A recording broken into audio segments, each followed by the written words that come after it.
પૂર્વોત્તરમાં વરસાદ ભૂસ્ખલન પૂરથી 80,000થી વધુ લોકો મુશ્કેલીમાં મુકાયા. પૂર્વોત્તર ભારતમાં વરસાદ ભૂસ્ખલન અને પૂરે સતત બીજા દિવસે ભારે કેર મચાવ્યો છે.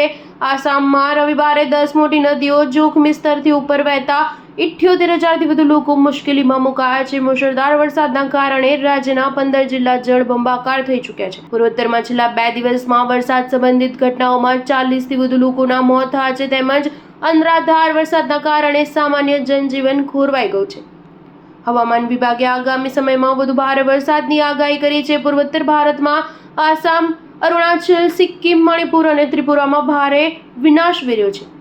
આસામમાં બરૈગ્રામ દુલ્લાબચેરા ખંડ પર ટ્રેકથી ઉપર પાણી વહેતા પ્રવાસી ટ્રેન વ્યવહાર ખોરવાઈ ગયો છે.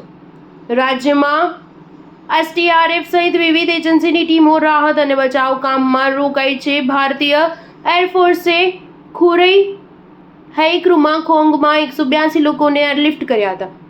ઇમ્ફાલ પૂર્વ તથા પશ્ચિમના વિસ્તારોમાંથી 408 લોકોને બહાર કાઢ્યા હતા. મણિપુરમાં 48 કલાકમાં પૂર અને ભૂસ્ખલનના કારણે 3,802 લોકો અસરગ્રસ્ત થયા છે, જ્યારે 833 ઘરોને નુકસાન થયું છે.